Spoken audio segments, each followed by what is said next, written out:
Hello everyone, welcome to study with Gyan Prakash. देखिए friends, कल मैंने आप लोगों से कहा था कि मुख्य सेविका की जो परीक्षा होनी है वो परीक्षा फरवरी या मार्च में पॉसिबल नहीं है। और इसी के साथ मैंने आप लोगों को ये भी बताया था कि देखो यहाँ पर जो एलिजिबिलिटी है उसमें कुछ चेंज किया जाएगा और उसके बाद नए आवेदन लिए जाएंगे। नए आवेदन लेने के पश्चात फिर जाके शॉर्ट लिस्टिंग की जाएगी और फिर एग्ज़ाम करवाया जाएगा। तो यहाँ पर कई सारी चीज़ें हैं जो कि आपको बिल्कुल गौर से देखनी चाहिए, समझनी चाहिए, ठीक है। तो देखो यहाँ पर सबसे पहले बात करते हैं मुख्य सेविका के बारे में। तो इसमें कुल मिला के 2693 के आसपास पद थे और इसके लिए जो विज्ञापन आया था वो पीटी 2021 के आधार पर आया था, अगस्त में आया था।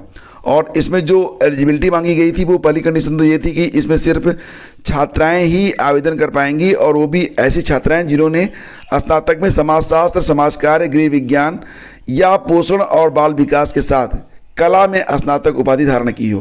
तो बेसिकली यहाँ पर कला स्नातक का मतलब बीए से होता है, लेकिन जो गृह विज्ञान यहाँ पर विषय होता है, गृह विज्ञान, तो ये बीएससी में भी होता है। तो कई छात्राएं ऐसी भी हैं जिन्होंने बीएससी किया हुआ है गृह विज्ञान के साथ। तो ऐसी छात्राओं को अब अवसर दिए जाने की बात यहाँ पर कही जा रही है। तो यहाँ पर फिलहाल शब्दों के हेर फेर से खुदा जुदा हो गया। तो अब वही बात यहाँ पर हो गई कि अब दोबारा से आवेदन लिया जाएगा, वेबसाइट ओपन होगी। तो परीक्षा में तो अभी काफ़ी समय है, लेकिन इसका मतलब ये नहीं है कि जो संबंधित यानी कि जिनको परीक्षा देनी है वो लोग आराम करें। आराम करने का वक्त नहीं है। अभी कहाँ आराम बदा या मूक निमंत्रण छलना है। अरे अभी तो मीलों मुझको चलना है। तो चलिए आगे बढ़ते हैं, बात करते हैं सीजीएल परीक्षा के बारे में। सीजीएल के लिए जो टीयर 2 की परीक्षा होनी है वो मार्च में होने जा रही है। 2 मार्च से परीक्षा स्टार्ट होगी। लेकिन उसके पहले एक गुड न्यूज़ ये निकल के आ रही है कि सीजीएल 2022 में रिकॉर्ड 37,409 पदों पर भर्ती होगी।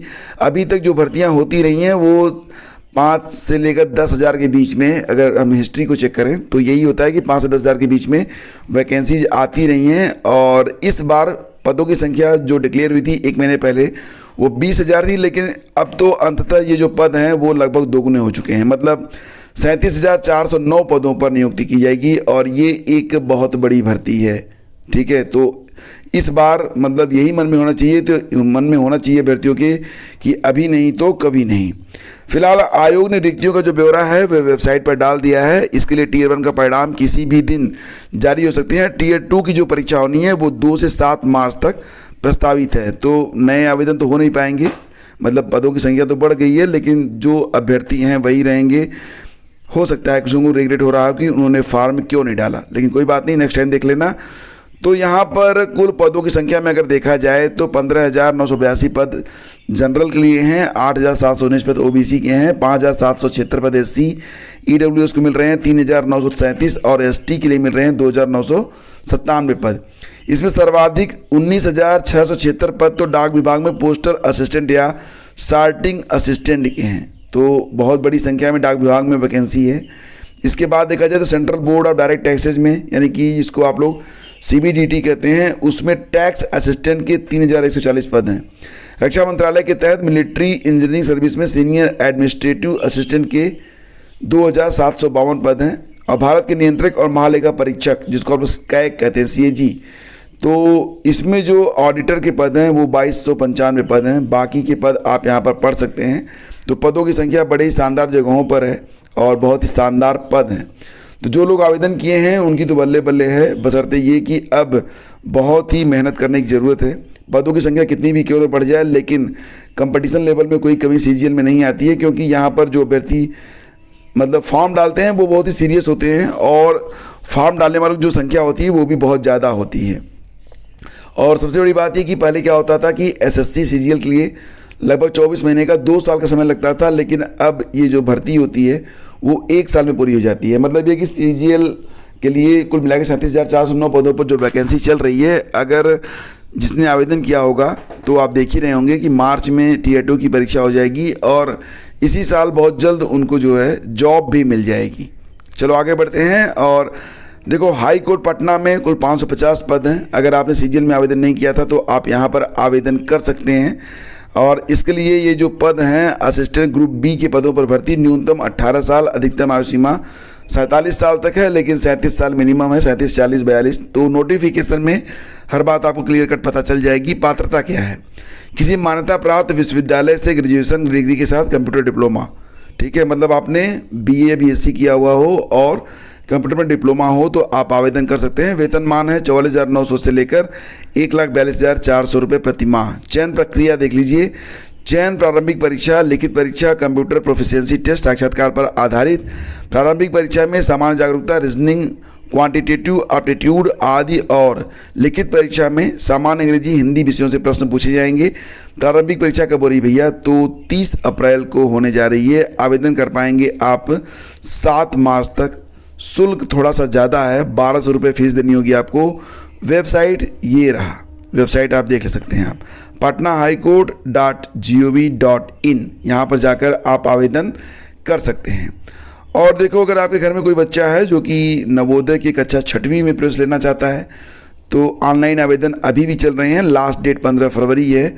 लिंक है navodaya.gov.in, या फिर आप जा सकते हैं स्टडी विद ज्ञान प्रकाश पर, वहाँ पर भी आपको ये नोटिफिकेशन और बाकी की जानकारी के साथ साथ लिंक वगैरह सब मिल जाएंगे। तो वहाँ पर जाकर आप एक बार इसको चेक कर सकते हैं। फिलहाल आपको बता दें कि 15 फरवरी तक आप इस लिंक पर क्लिक करके निःशुल्क अपने बच्चे का फॉर्म भर सकते हैं या आसपास से किसी बच्चे का फॉर्म भरवा सकते हैं। तो ये पुनीत काम है, कर देना अच्छा लगता है। और चलो आपको बता दें कि KVS की ओर से TGT के लिए जो एडमिट कार्ड हैं, प्री एडमिट कार्ड, जिसमें आपका एग्ज़ाम डेट जो कि 12, 13 और 14 तारीख को होना है, 12, 13 और 14 फरवरी को होना है।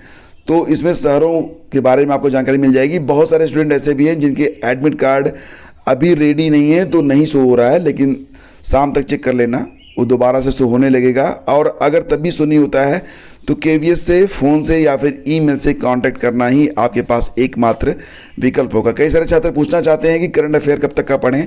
देखो फ्रेंड्स, यहाँ पर दिसंबर में नोटिफिकेशन आया था, आपको याद होगा। नोटिफिकेशन आया था 2 दिसंबर को, आवेदन शुरू हुए थे 5 दिसंबर को, 26 जनवरी तक आवेदन लिए गए थे। शायद डेट बढ़ी हुई थी क्या? नहीं, शायद 26 ही लास्ट डेट थी। नेट की डेट बढ़ी थी, ये मुझे याद आ रहा था। तो फिलहाल देखो, करंट अफेयर कब तक का पढ़ना है, तो मैं तो आप लोगों से यही कहूँगा कि क्योंकि समय बहुत कम मिला, तो करंट कम से कम आप लोग जो नवंबर, दिसंबर और जनवरी का जो है वो पढ़ लो। नवंबर, दिसंबर और जनवरी का। अब आपके दिमाग में आ रहा होगा कि ये 3 महीने के जो करंट हैं इनको शॉर्ट लिस्ट कैसे करें, तो ये आपकी मुश्किल मैंने थोड़ी सी हल कर दी है। आपको जो है PDF मिल जाएगी। PDF के पेजेस पे मत जाना, क्योंकि फॉन्ट पे डिपेंड करता है। फॉन्ट छोटे कर दो तो बहुत सारा मैटर एक ही पेज पे आ जाएगा। फॉन्ट बड़े कर दो तो एक पेज का जो मैटर होता है 10 पेज में भी जा सकता है। मतलब फॉन्ट पे डिपेंड करता है। तो आंखों की सुविधा बड़े फॉन्ट को पढ़ने में होती है, तो इसीलिए थोड़े से फॉन्ट मैंने बड़े रखे हैं। तो पेज पे मत जाना। अगर चाहते हो तो आपको एक कंबाइंड PDF, जिसमें आपको जो है नवंबर, दिसंबर और जनवरी के जो करंट है मिल जाएंगे एक साथ। डे बाय डे का करंट है। आपको बस क्या करना है कि एक्सप्लेनेशन छोड़ देना। आपको कैसे पढ़ना है, क्वेश्चन पढ़ लिया, आंसर पढ़ लिया, क्वेश्चन पढ़ लिया, आंसर पढ़ लिया। तेज़ी से रिवीजन कर सकते हैं आप। और जो भी बहुत ही इंपॉर्टेंट लगे कि यार ये तो भूल जाएगा मुझे, तो उसको कहीं एक पन्ने पर नोट करते हुए आगे बढ़ लो और लास्ट टाइम में उस एक पन्ने को पढ़ लेना, तो सारा काम आपका हो जाएगा। ठीक है, तो डाउनलोड करना चाहते हो तो वीडियो का डिस्क्रिप्शन जाके चेक कर लेना। और आज का वीडियो यहीं पे ख़त्म करते हैं। एक न्यूज़ आपको बता देता हूँ लास्ट में, ठीक है, और ये न्यूज़ मुझे लगा कि आपको बताना चाहिए। भारतीय मूल की नताशा बनी है सबसे प्रतिभाशाली छात्रा। तो यहाँ पर जो बेसिकली अमेरिका स्थित John Hopkins centre for talented youth ने लगातार दूसरे साल भारतीय अमेरिकी स्कूली छात्रा नताशा को यह खिताब दिया है। 2021 में नताशा ने परीक्षा दी थी, चेन्नई से ये हैं, और इसके लिए जो ऑनलाइन रजिस्ट्रेशन है कोई भी बच्चा कर सकता है, और ये लिंक है, इस पर जाकर कर सकते हैं। तो ये गर्व की बात है कि चेन्नई की रहने वाली भारतीय मूल की नताशा जो हैं ये सबसे प्रतिभाशाली छात्रा चुनी गई हैं। तो चलो, ये थी आज की न्यूज़ अपडेट। वीडियो को लाइक और शेयर कर देना। Thank you so much. Have a great day. जय हिंद।